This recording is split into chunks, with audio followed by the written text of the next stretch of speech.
ముఖ్యంగా 4 అంశాలు. మొదటిది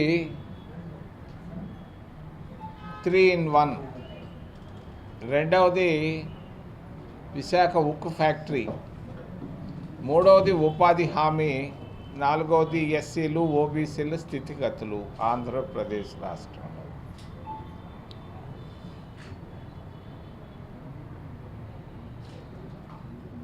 YS Jaganmohan Reddy party, Telugu Desam party, Bharatiya Janata పార్టీలో 3-in-1 పార్టీ లాగా పనిచేస్తున్నాయి. మరి ఢిల్లీకి వెళ్ళేటప్పటికే ఈ 3 పార్టీలు చాలా చక్కగా ముచ్చటగా వాళ్ళు ఒకరికొకరు సమర్థించుకుంటూ భారతీయ జనతా పార్టీని కాపాడుకుంటూ వెళ్తున్నారు. రాష్ట్రంలో పరిస్థితులు బాగా లేవు.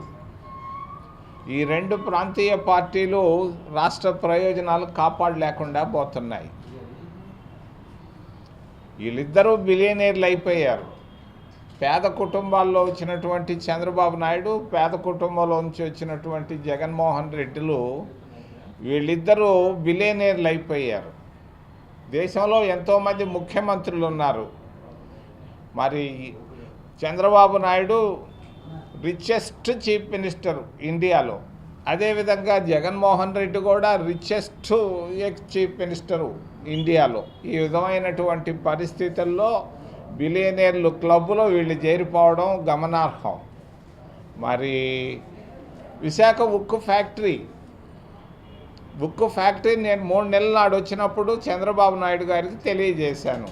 మీరు దానికి యోగాకు తీసుకొచ్చారు మోడీ గారిని. మోడీ గారి చేత ఒక్క మాట చెప్పించండి, విశాఖ ఉక్కు ఫ్యాక్టరీని ప్రైవేటీకరణ మేము చెయ్యము అని ఆయన చేతన్నా చెప్పించండి, లేకపోతే కేంద్ర క్యాబినెట్లో నుంచి ఆమోద ముద్ర వేసి పంపించండి అన్నారు. మరి చంద్రబాబు నాయుడు విఫలమయ్యాడు. నిన్ననే రాజమండ్రిలో ఎక్కడో చెప్తున్నాడు, నేను రాష్ట్ర ప్రయోజనాలు కాపాడుతున్నానని. ఎక్కడ కాపాడేవయ్యా ఓ చంద్రబాబు నాయుడు గారు?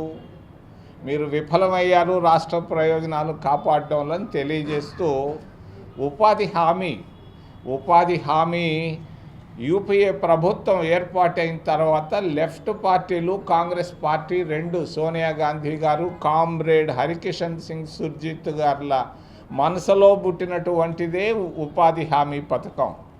ఈ ఉపాధి హామీ పథకానికి మహాత్మా గాంధీ గారి పేరు పెట్టడం చాలా గొప్ప విషయం.